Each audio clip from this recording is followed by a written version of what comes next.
Este livro é a obra literária mais extraordinária que este mundo já viu. A Bíblia supera em vendas qualquer uma publicação. Este livro foi traduzido para mais línguas que qualquer outro. Algumas pessoas confiaram de tal maneira na ideia de ser este o livro de Deus que até se dispuseram a morrer por este propósito. Mas nas mãos de Nero, essas pessoas serviram de comida aos leões ou foram queimadas vivas por Maria a Sanguinária, rainha da Inglaterra. Outros usaram este mesmo livro como justificativa para as cruzadas que mataram centenas de milhares de pessoas inocentes. Esta é a história de como a Bíblia sobreviveu desde o tempo de Moisés até alcançar o litoral da América a bordo do Mayflower.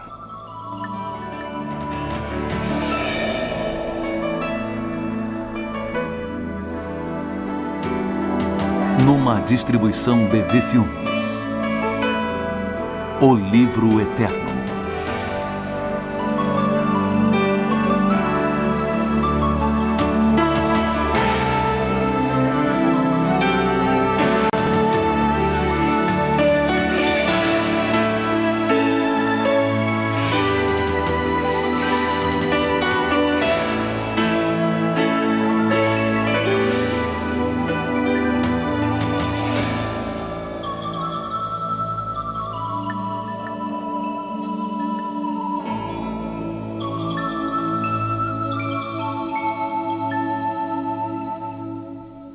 Volume 3, Sacrifício e a Palavra de Deus, Mártires da Bíblia, de 1395 a 1536 d.C.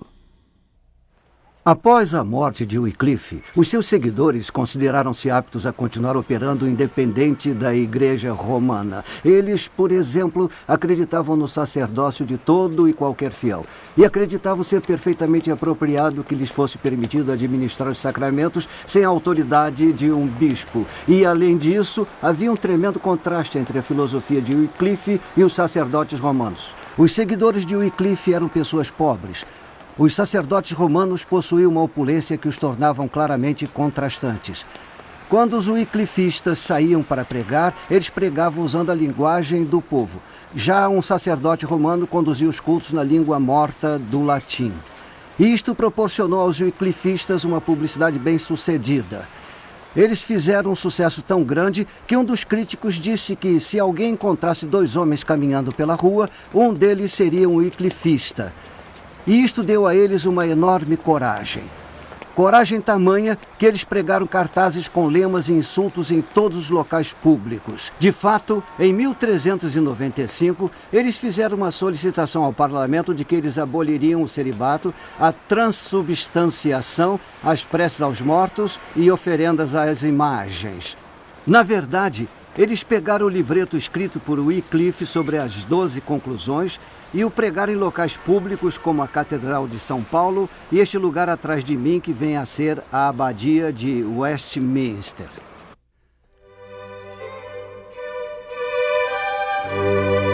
Isto causou um alvoroço entre os bispos e o clero.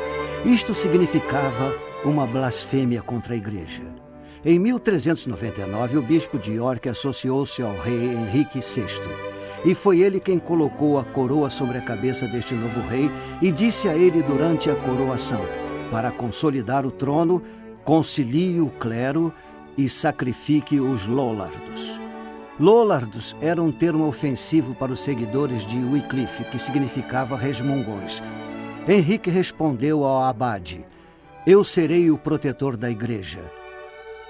2 anos depois, em 1401, o ato de queimar hereges foi sancionado pelo parlamento e o bispo de York havia realizado seus objetivos de contra-reforma.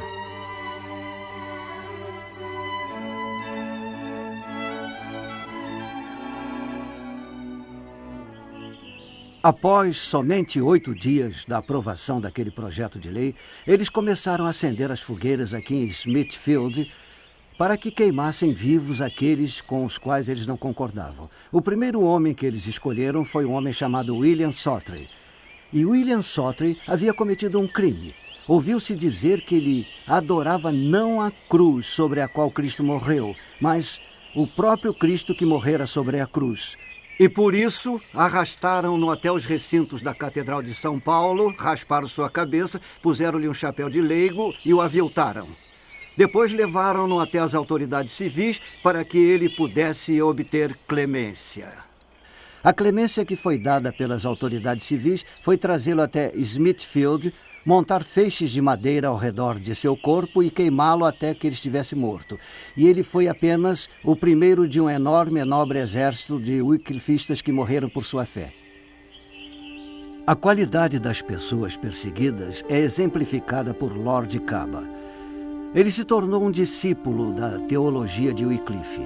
Ele foi levado a julgamento na Catedral de São Paulo em 23 de setembro de 1413. Quando ele foi interrogado e os sacerdotes, bradando, perguntaram sobre o que ele acreditava, ele respondeu: "Estou disposto a crer em tudo que Deus desejar, mas que o Papa tem autoridade para ensinar o que é contrário às Escrituras, nisso jamais poderei crer." Ele foi levado de volta à Torre de Londres. Ele foi levado imediatamente de volta à sua prisão e lhe deram 40 dias antes de sua pretendida execução. Durante esses 40 dias, eles esperavam que ele se retratasse, e sua retratação enfraqueceria a causa dos seguidores de Wycliffe. Mas algo impressionante aconteceu que não tem explicação. Sua prisão era a Torre de Londres, aqui atrás de mim, e na noite anterior à sua pretendida execução, ele escapou de lá. Pelo que eu saiba, ninguém mais conseguiu este feito na história. E de lá seguiu para Gales. Ele ficou sumido por um período considerável até dezembro de 1417, quando foi recapturado. E então foi trazido de volta ao local e levado para St. Child's Field. E lá eles o acorrentaram a uma máquina de rotisseria e o viraram como se fossem assar um porco sobre uma fogueira que queimava lentamente. Eles o tostaram até a morte. O que você está vendo é a Torre dos Lollards. Ela fica ligada ao Palácio de Lambeth, que é a residência londrina do arcebispo de Canterbury. Eu gostaria de lhes contar a história da construção desta torre. Um pequeno cômodo no topo dela foi acrescentado e ficou conhecido como a prisão dos Lollards. São apenas 3,5 metros quadrados com 2 metros de altura. Ela tinha antigos aros de ferro enferrujado que ainda se encontram fixados à parede, e onde alguns dos prisioneiros, após terem sido torturados e presos em correntes até serem retirados dali para a morte, deixavam gravuras na parede. Uma destas gravuras de Jesus, amor Miás. Isto significa Jesus é meu amor. É impossível permanecer neste pequeno cômodo sem ser levado às lágrimas. O segundo comovente resultado das constituições de Arundel aconteceu na cidade de Norwich. Foram tantos os seguidores de Wycliffe publicamente executados em razão de sua fé, que o lugar da execução pública hoje em dia é conhecido como Cova dos Lollards. Isto devido à morte de tantos Lollards ali. Esses Lollards eram queimados vivos por todo o país. Isto apenas nos mostra o imenso e inacreditável número de pessoas que foram seguidoras de Wycliffe e que estavam dispostas a morrer por sua fé, até mesmo serem queimadas vivas.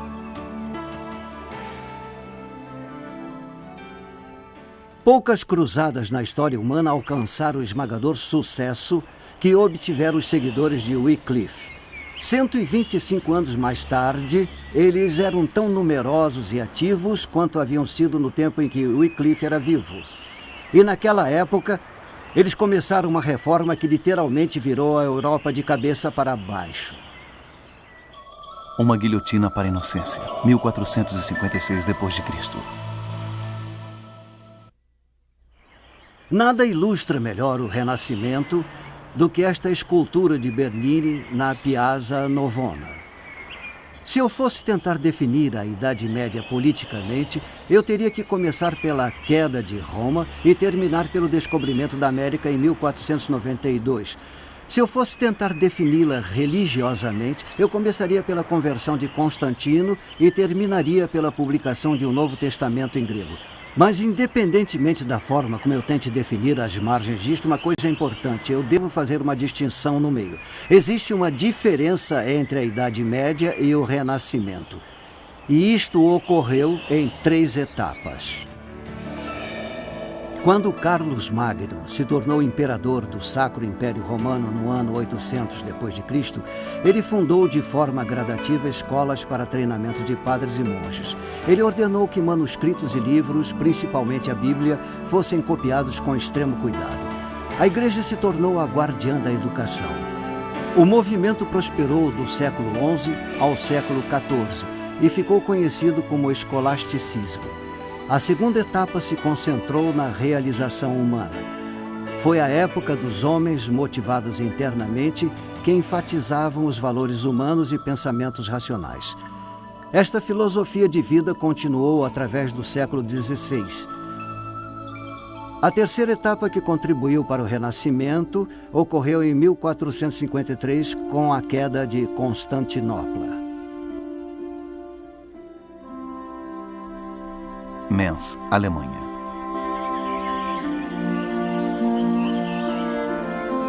Muito obrigado.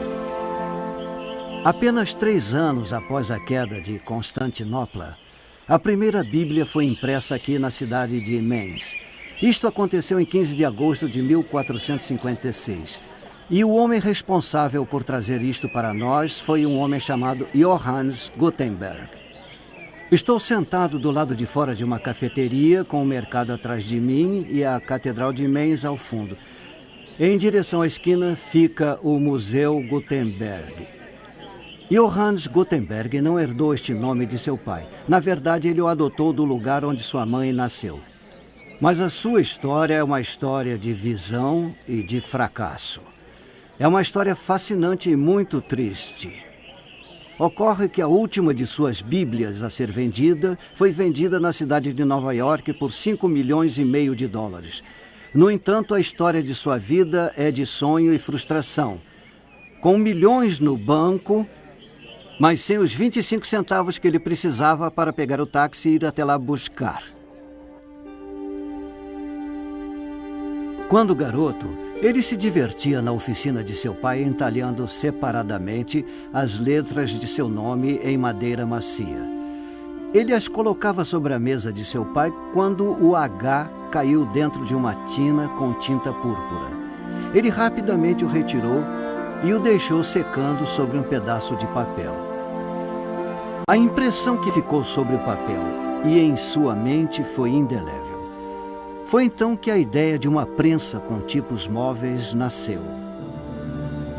Levou cerca de 40 anos para a prensa passar de uma ideia para uma realidade. Construir uma prensa era caro e exigia dinheiro, e dinheiro era justo o que ele não tinha.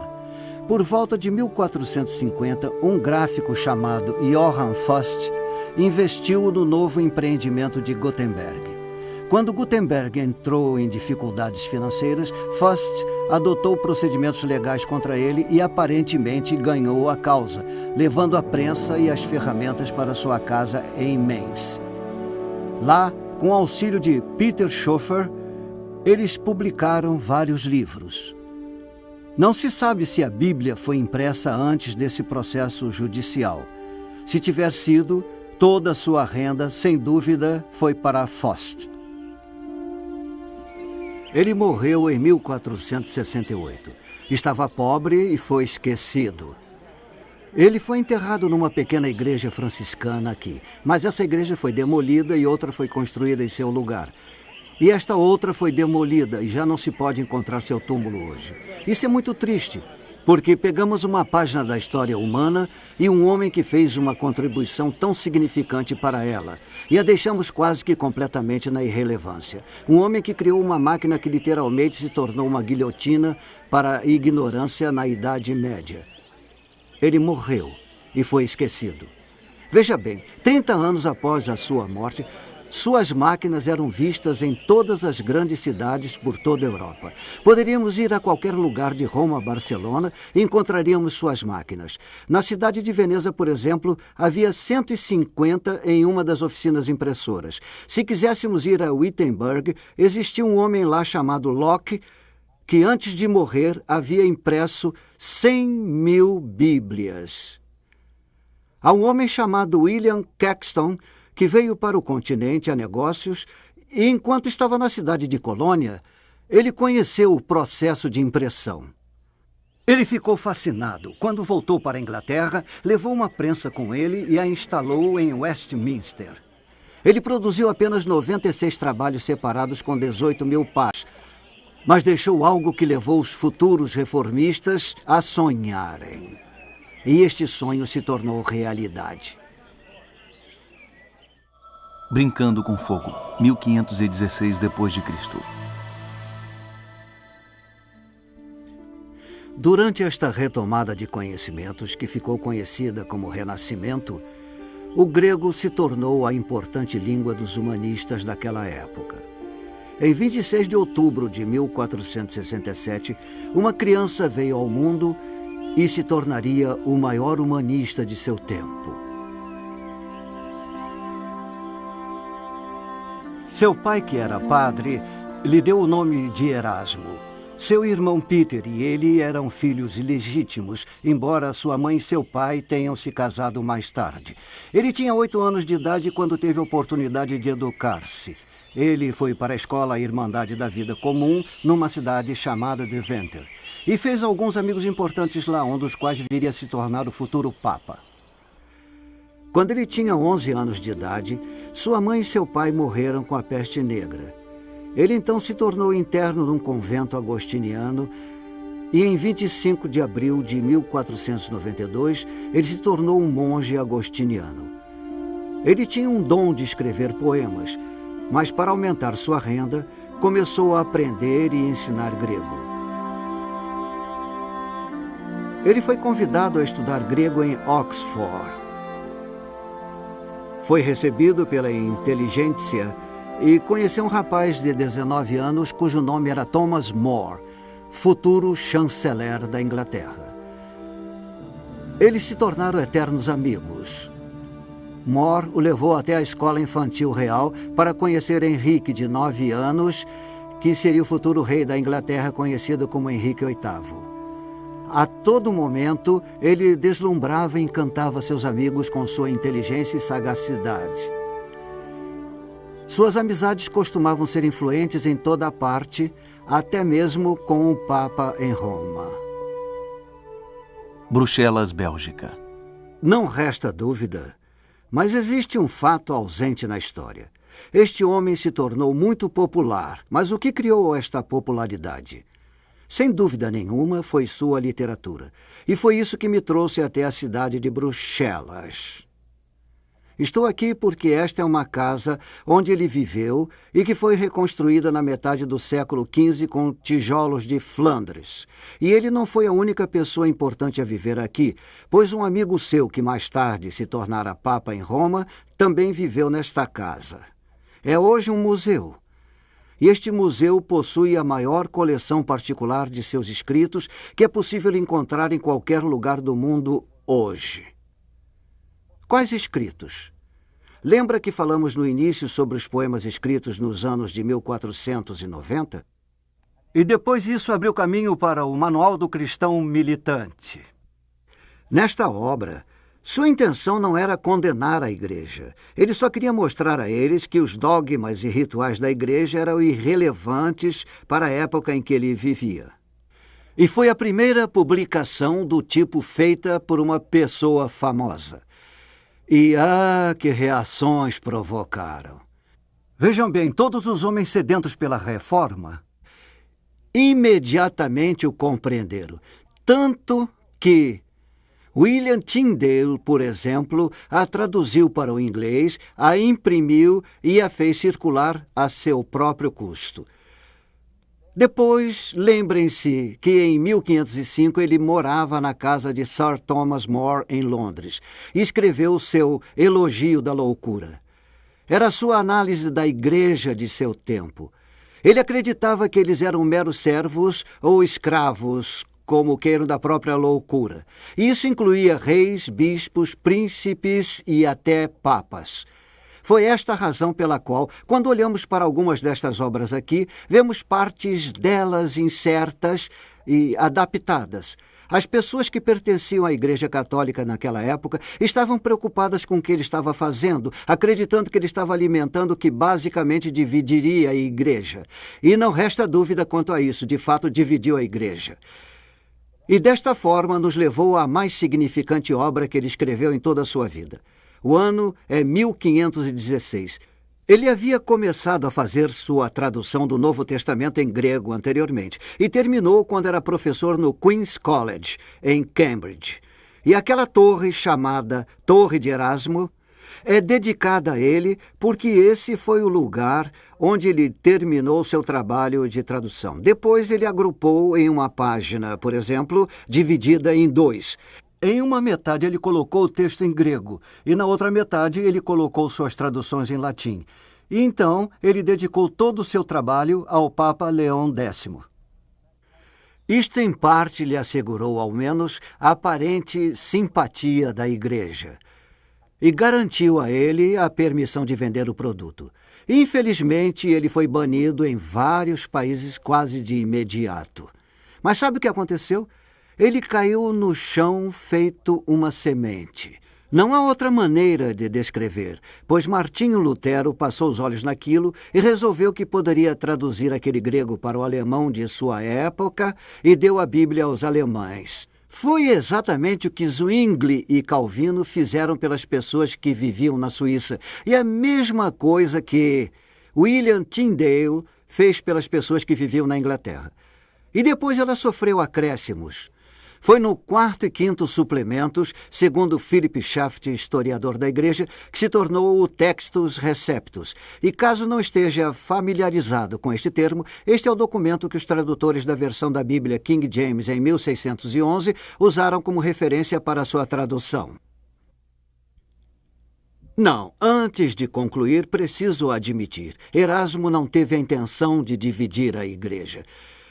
No que diz respeito a ele, a inflamação que se seguiu não fazia parte de seu propósito ou intenção, mas ele estava pisando em galho seco e brincando com o fogo. Ele mesmo admitiu que lançou a semente e Lutero colheu o fruto. A Reforma Europeia, 1517 d.C.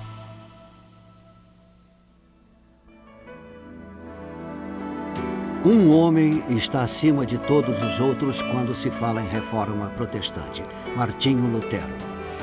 Ele foi o epicentro desta ruptura com a Igreja Católica, mas ele também exerceria um papel vital na história da Bíblia. Martinho Lutero nasceu em 10 de novembro de 1483. Ele entrou para o monastério agostiniano, onde obteve o grau de bacharel em artes e mestre. Um ano depois, ele tomou seus votos para se tornar um monge. Em 1511, ele foi transferido para o monastério de Wittenberg e se tornou professor de literatura bíblica. Um padre chamado John Tetzel estava vendendo indulgências. As indulgências eram uma forma de penitência paga, permitindo que as pessoas comprassem um pedaço de papel, o qual permitia-lhes o direito de cometer pecados. O grau de cada um era determinado pelo preço que pagavam. Lutero indignou-se com esta prática. Na mesma época, ele estava lecionando sobre o livro de Romanos e descobriu o versículo 1:17 de Romanos. Ele concluiu que um homem em Cristo, pela fé, pode ter a justiça de Deus a seu favor sem a necessidade de indulgências ou outras formas de penitência. Esta se tornou sua grande experiência de conversão. Foi a combinação destas coisas que resultou nas famosas 95 teses que foram afixadas na porta da igreja do castelo de Wittenberg em 1517. Nestas teses, ele atacava severamente a Igreja. Ele discordava de qualquer doutrina que não fosse fundada nas Escrituras. Em 1520, o Papa Leão X emitiu uma bula papal exigindo que ele se retratasse sob a ameaça de excomunhão. Em 1521, numa assembleia em Worms, ele fez sua declaração imortal. Aqui estou, Minha consciência é cativa da palavra de Deus. Este é o local atual desta marcante reunião. Worms, Alemanha. Em 10 de dezembro de 1521, ele queimou publicamente a bula papal. Sua literatura se tornou bastante ativa. Suas publicações atacavam as doutrinas da Igreja que ele sentia que contrariavam as Escrituras.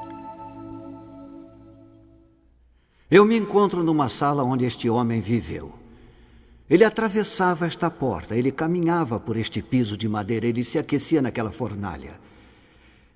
E não há dúvidas quanto a isso, ele precisava de amigos sacros e seculares. E estes escritos realizaram este propósito. Havia outros tratados que seriam escritos mais tarde, e o maior deles foi sua contribuição teológica, a qual intitulou A Escravidão da Vontade. Este foi editado em 1525 e foi feito em resposta a um violento ataque do humanista Desidério Erasmo.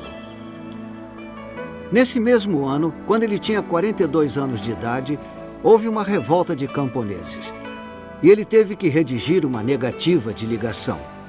Na verdade, ele redigiu uma condenação inflamada da revolta. E foi neste mesmo ano que ele casou-se com Caterina von Bora. Estou sentado em meio aos móveis que Lutero utilizava. Ele sentava-se nesta cadeira, ele usava esta mesa.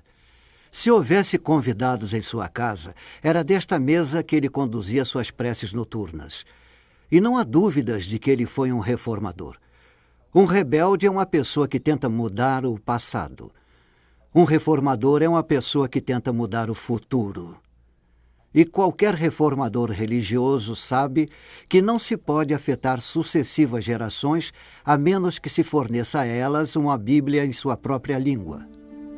O passar dos anos foi fundamental para sua literatura. Os anos que precedem setembro de 1522, quando pela primeira vez para Lutero, impresso em língua alemã, veio um Novo Testamento.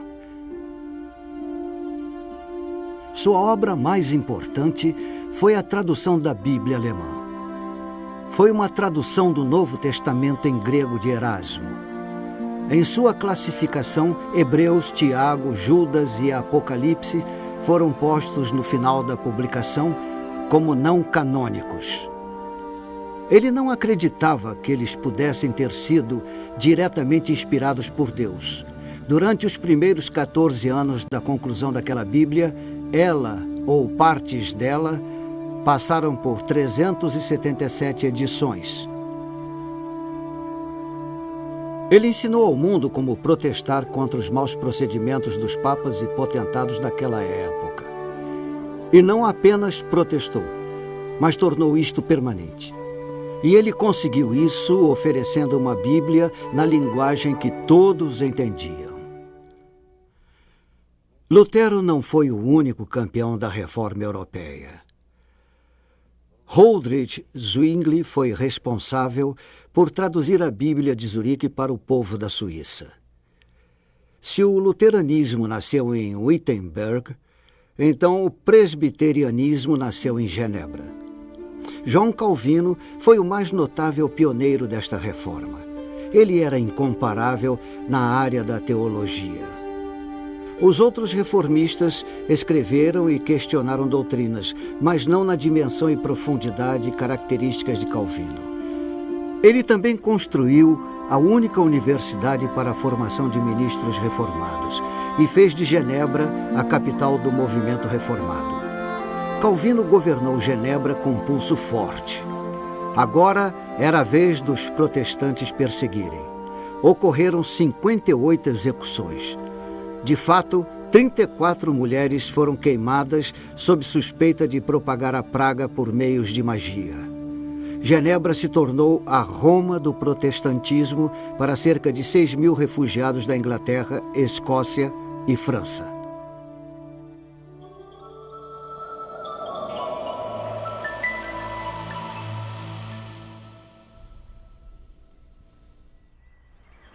Estou sentado aqui numa ponte sobre o rio Cam, em Cambridge.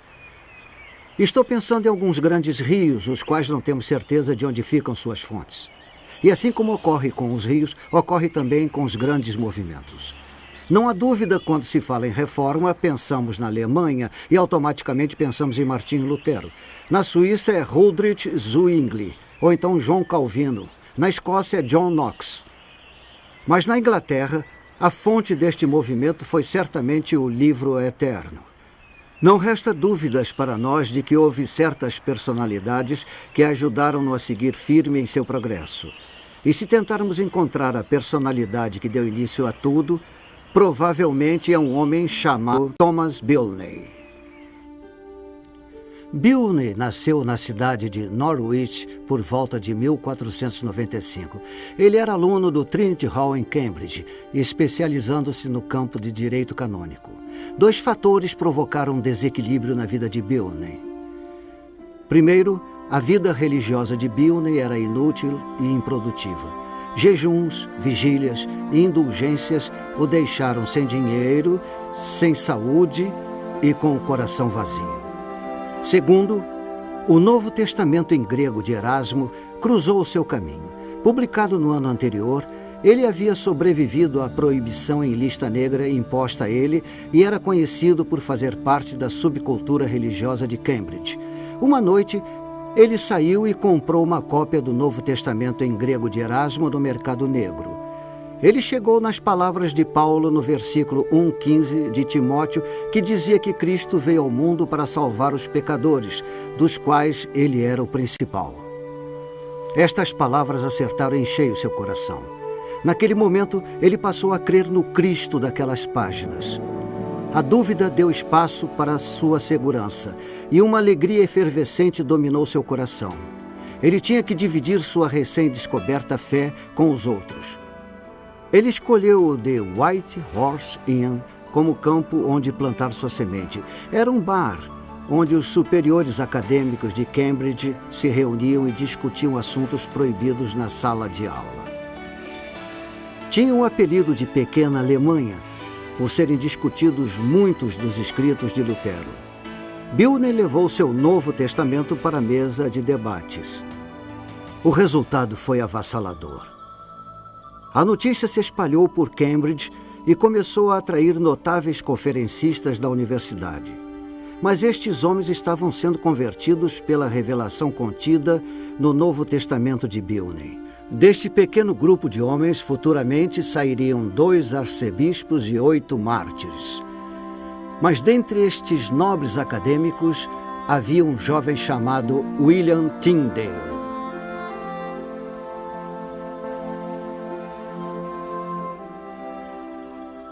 O Livro Proibido, 1525 d.C.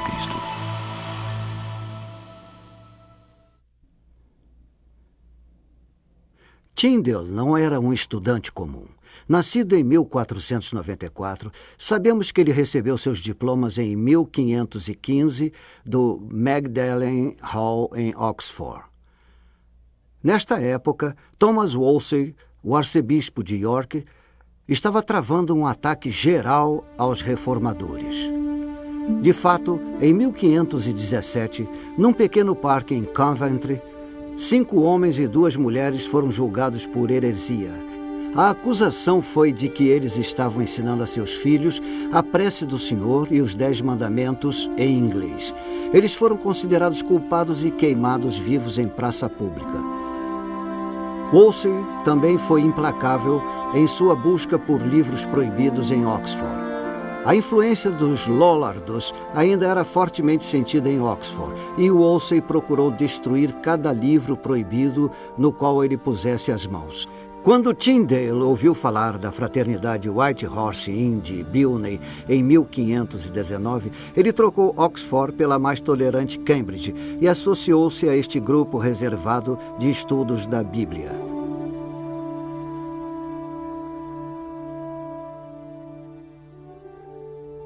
Foi aqui em Cambridge que Tyndale descobriu o poder fascinante e regenerador da Bíblia. Ele sabia que este despertar estava restrito a Cambridge apenas em função da cultura. E se as pessoas comuns não podiam mostrar-se à altura da cultura de Cambridge, então a Bíblia deveria reclinar-se ao nível do entendimento comum.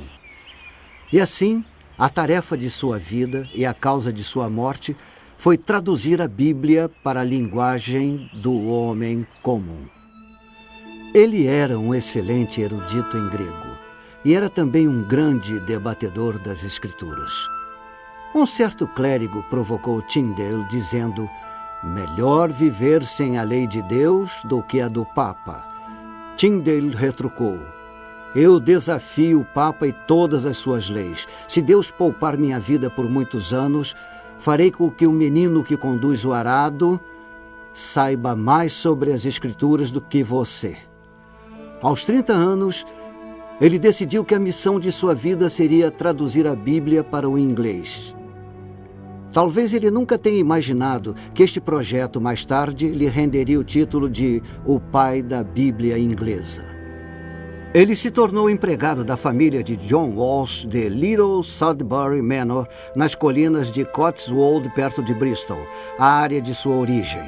Tornou-se o capelão de Sir John Walsh e sua esposa e tutor de seus 2 filhos. E foi nesta casa onde ele começou a tarefa de traduzir o grego para o inglês.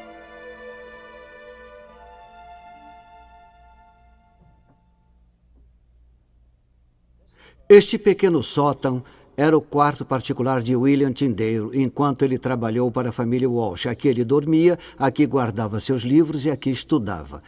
A ideia lhe veio à mente de que, se o Novo Testamento em grego provocar um efeito tão profundo no mundo escolástico, o que uma Bíblia inglesa faria pelos lavradores? Neste exato momento, ele decidiu que iria traduzir o Novo Testamento em grego para o inglês. Ele apelou para o bispo de Londres, Cuthford Tunstall, para que revogasse a lei aprovada contra os Lollards, proibindo qualquer uso da Bíblia que não fosse em latim. Mas foi em vão. Tyndale, portanto, resolveu se exilar de sua terra natal e rumou para o continente para realizar sua grande missão. Tyndale viajou para Wittenberg para terminar a tradução do Novo Testamento. Lutero e Tyndale ficaram fortemente ligados pelo mesmo lema: sola scriptura, apenas a Sagrada Escritura. A cidade se tornou um refúgio para o foragido. A impressão foi a mais difícil tarefa de todas. Em Colônia, eles encontraram um propenso impressor. Mas espiões ingleses interromperam a operação atravessando a porta da frente, enquanto Tyndale escapava pelos fundos com as cópias que haviam sido finalizadas. Ele escapou por um triz. E então eles viajaram para Worms, onde encontraram outro propenso impressor. Em dezembro de 1525, eles realizaram a tarefa e os Novos Testamentos estavam prontos para seguir viagem. Ele fez boas amizades entre as autoridades portuárias de Londres e eles decidiram que a melhor maneira de contrabandear este livro proibido era colocando-os nos sacos de farinha que estavam sendo importados pela Inglaterra. Milhares de Bíblias de Tyndale estavam alcançando a costa da Inglaterra e as palavras da tradução inglesa estavam provocando uma nova inquietação nacional. Hoje, podemos ver uma estátua de Tyndale que avista o porto onde suas Bíblias chegaram à Inglaterra. Quênios, 1526 d.C. A oposição que surgiu ao movimento da reforma na Inglaterra vinha da Igreja Oficial, da Coroa e do humanismo. A oposição religiosa era esperada, já que as duas forças eram antagonistas em todos os aspectos. A Igreja Oficial passou a ser caricaturada na pessoa de Thomas Wolsey, o último prelado a governar a Inglaterra. Sua riqueza e poder foram graficamente ilustrados pela incrível casa que ele construiu para si, chamada Hampton Court. Era maior até mesmo que a residência real. Ele era um católico dedicado e foi completamente traído em nome do avanço daquela igreja no país. Para isso, ele se tornou o líder de uma cruzada para eliminar hereges. E isso fez com que homens bons e tementes a Deus perdessem suas propriedades, definhassem na prisão, e alguns deles até foram queimados em postes. Enquanto isso, Henrique VIII era outra voz de oposição aos reformistas. Ele se opunha firmemente aos Lollardos e à causa da reforma. Na verdade, o Papa o declarou protetor da Igreja. Sir Thomas More se tornou a terceira voz da oposição. More foi um católico ideal. Ele se submetia a jejuns, vigílias e se autoflagelava toda sexta-feira. Ele dormia no chão puro usando um tronco como travesseiro. Mais tarde, ele tornou-se o chanceler da Inglaterra, o primeiro leigo a alcançar este poderoso cargo. Ele denunciou vigorosamente a doutrina de Tyndale, principalmente sua Bíblia inglesa. More determinou que Tyndale devia ser assassinado. Em 1528, o bispo Tunstall permitiu que More refutasse as obras de Tyndale, o que ficou conhecido como as Guerras Bico de Pena. O Novo Testamento de Tyndale estava tendo tamanho impacto no país que o rei o condenou a ser queimado publicamente na Catedral de São Paulo. Hostilizados e perseguidos, todos eram considerados culpados por possuir ou distribuir o Novo Testamento de Tyndale e até mesmo por levantar fundos para financiar a operação de Tyndale. St. Paul, Londres.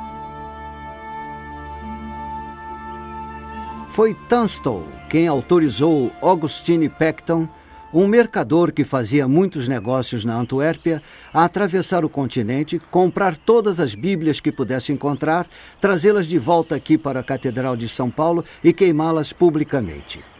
O que Tunstall não sabia era que Peckham era amigo de William Tyndale, e ele pagou 4 vezes o custo da produção por cada Bíblia que ele comprasse. O que significa que, para cada Bíblia que eles queimassem aqui na Catedral, ele pagou para que fosse substituída, além de acrescentar mais 3 ao arsenal de Tyndale. Quando passares pelo fogo, não te queimarás. 1531 d.C. A Bíblia de Tyndale era a ferramenta certa de que os pioneiros da Reforma precisavam.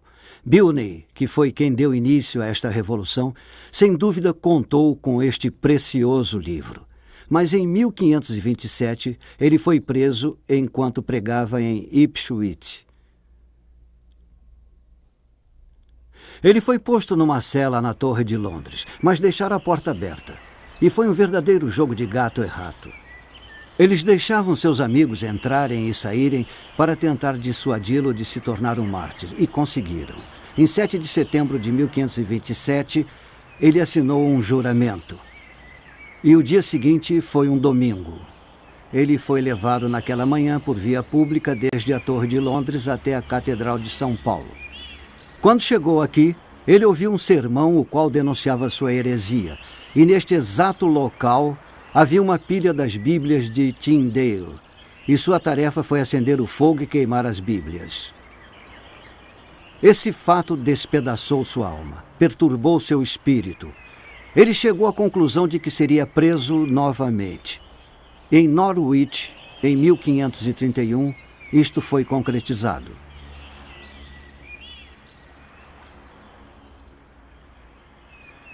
Embora tenha sido julgado em Londres, ele foi sentenciado a ser executado aqui na cidade de Norwich, porque este foi o lugar onde ele exercera maior influência.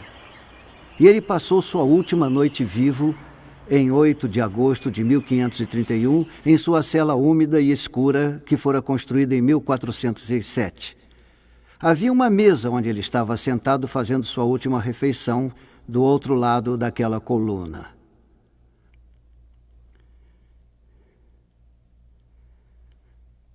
Cinco amigos seus vieram visitá-lo para tentar confortá-lo. Eram liderados por Matthew Parker, que mais tarde veio a se tornar o arcebispo de Canterbury sob o reinado de Elizabeth I. Eles desceram por essa estreita escada em espiral, agruparam-se no final da mesa onde ele estava fazendo sua refeição e lhe ofereceram comida para tentar fortalecê-lo. Ele não precisava de fortalecimento. Ele estava totalmente empenhado em morrer por Cristo. Ainda que lhe oferecessem perdão, isso apenas o desapontaria. Enquanto eles falavam sobre as chamas sendo resfriadas pelo Espírito de Deus, ele terminava sua refeição. Quando ele acabou, colocou o prato de lado, pôs um dedo sobre sua Bíblia e a empurrou da mesa onde eles estavam sentados. Em meio a um silêncio total, inexplicado, simplesmente apoiou seu cotovelo na mesa, levantou seu dedo indicador e o levou em direção à chama ardente de uma vela. E o deixou ali até que queimasse seu dedo até o osso.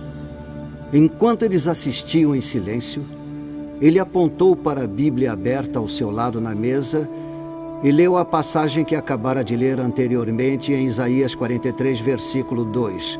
Quando passares pelo fogo, não te queimarás. Ele comentou que ser queimado por qualquer outra razão que não fosse morrer por Cristo arderia, mas Cristo nas chamas não arderia. E foi com este estado de espírito que ele passou a última noite em sua cela.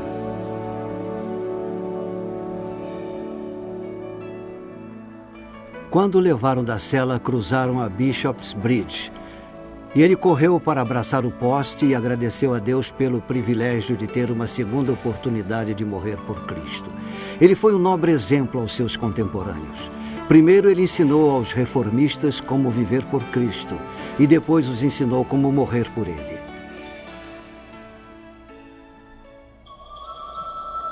Os Heróis de Smithfield, 1531 d.C.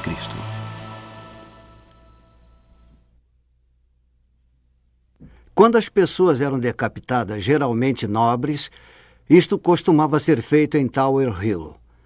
Quando eram enforcadas, geralmente pessoas comuns, isto era feito em Tyburn.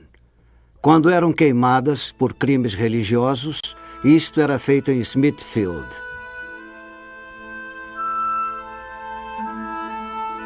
Uma estátua devia ser construída para os notáveis homens e mulheres que foram queimados vivos aqui em Smithfield. Foram todos corajosos, mas alguns deles demonstraram um valor excepcional. Eles eram humanos, não podemos esquecer. Eles eram tão humanos quanto você é, quanto eu sou. Seus corpos foram submetidos à dor, seus ossos eram tão frágeis quanto os nossos, e às vezes isso os levava às alturas e às vezes os empurrava até os mais profundos vales do desespero. Alguns deles não eram levados contra a vontade. Eles se conformavam com esta provação. E o faziam porque tinham convicções fincadas como lanças de aço em suas almas que não permitiam que se curvassem à pressão. E alguns deles eram fracos e se retratavam. Mas depois eles encontravam a coragem para se refortalecer, dar a volta e encarar a provação novamente. Alguns eram homens fortes, robustos, resistentes. Outros eram mulheres fracas, frágeis, sensíveis. Mas todos foram heróis. O rei, o chefe supremo da Igreja da Inglaterra, 1534 d.C. A causa da reforma e a história da Bíblia inglesa possui um grande débito de gratidão, ironicamente, às paixões carnais do rei Henrique VIII. Seu primeiro casamento com Catarina de Aragão gerou 6 filhos, mas apenas uma menina sobreviveu à infância, a futura Maria a Sanguinária. O rei Henrique culpou Catarina pelo fracasso em lhe proporcionar um filho, e seu destino foi selado quando o rei lançou os olhos sobre uma jovem chamada Ana Bolena. Ela tinha um lindo rosto, olhos brilhantes, cabelos negros. Ela vivia com dignidade. Disse que ela possuía uma voz doce e melodiosa e dançava com elegância. Sempre que o rei estava desanimado, eram as suas canções e suas risadas que o animavam e o atraíam feito um ímã. Ele escrevia cartas para ela, mas a maioria em francês. Nelas, ele admitia possuir um profundo amor por ela, mas ela não tinha intenção de se tornar sua amante. Quando ele se deparou com a firmeza de sua moral, ele lhe propôs casamento. Mas o divórcio dele ainda não havia se consumado e então ela recusou. Quando ele apelou ao pai dela para que o ajudasse na proposta, o pai a encorajou e ela decidiu que se ele realmente se divorciasse, se tornaria sua esposa.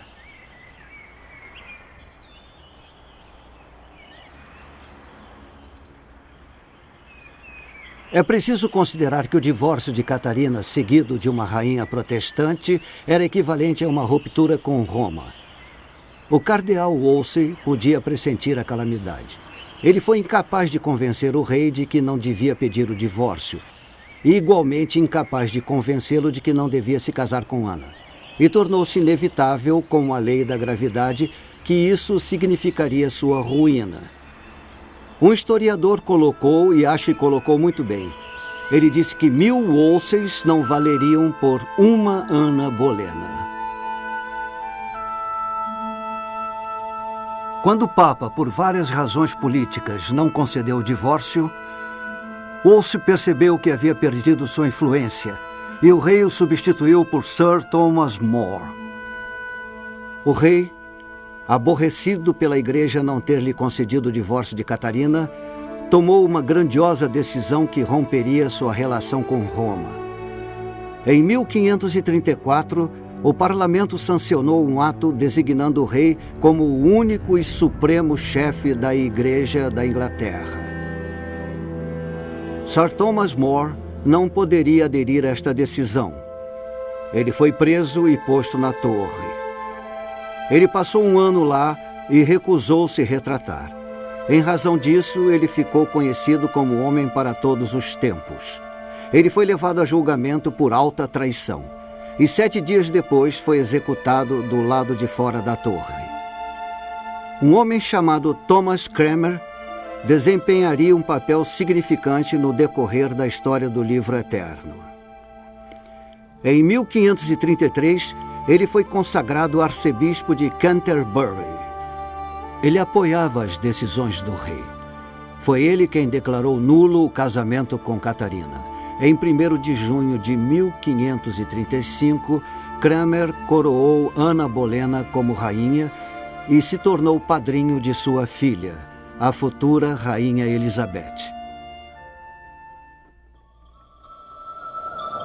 Senhor, abra os olhos do rei da Inglaterra, 1536 d.C. Quando o Novo Testamento de Tyndale alcançou as margens da Inglaterra, havia muitos na igreja e um no trono que acharam que a única maneira de deter as cópias era queimando-as. Caçadores de recompensa da Inglaterra viajavam por todo o continente usando disfarces e pagando por informações, mas todos sem sucesso. Ele começou a tradução do Velho Testamento. Mais tarde, mudou-se para Antuérpia, e embora o rei tivesse rompido com a Igreja Católica, ele ainda fazia forte oposição a Tyndale.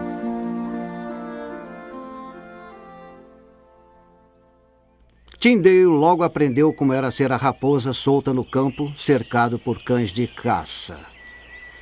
Não demorou muito para ele aprender a viver como um fugitivo e vagar feito um errante de cidade em cidade, como esta cidade alemã atrás de mim, e às vezes cruzando fronteiras para outros países. Ele usou vários disfarces, e o que o tornou particularmente difícil de ser localizado foi o fato dele falar 7 línguas com tamanha fluência que era impossível determinar qual era a sua língua nativa. Eu sinto muito sinceramente por este homem, embora ele esteja na história. Eu sinto porque eu sei que ele deve ter vivido com o medo e a ansiedade que fizeram parte de sua vida dia após dia, se não hora após hora.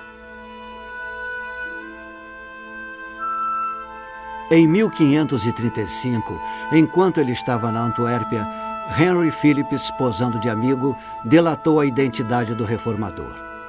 Ele foi capturado, levado sob custódia e aprisionado no inabalável castelo de Vilvoorde, próximo a Bruxelas, na Bélgica.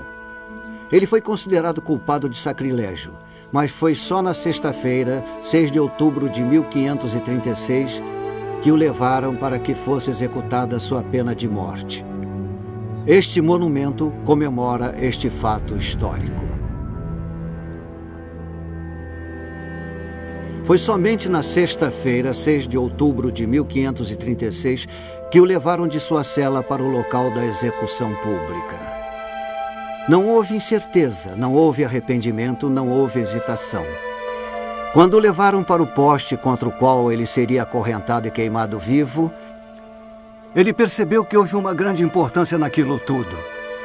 Havia 2 buracos no poste, por onde um pedaço de arame seria passado, envolveria seu pescoço, porque, de acordo com a corte, ele devia ser estrangulado ao mesmo tempo em que fosse queimado. E quando o executor estava passando o arame pelo buraco e envolvendo sua garganta, ele fez esta última declaração pública registrada.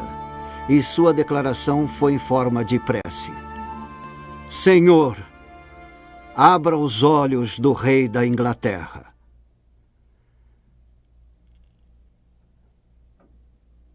Eles sufocaram sua voz, queimaram suas mãos, o aniquilaram e destruíram sua propriedade, queimando cada Bíblia encontrada. Embora apenas um exemplar de sua primeira edição do Novo Testamento tenha sobrevivido ao Holocausto Bíblico, seu empenho inspirou milhares, suas prioridades deram orientação ao movimento e sua tradução influenciou cada nova edição, até que sua obra, 90% inalterada, se tornou o livro mais vendido de todos os tempos, a versão King James de 1611.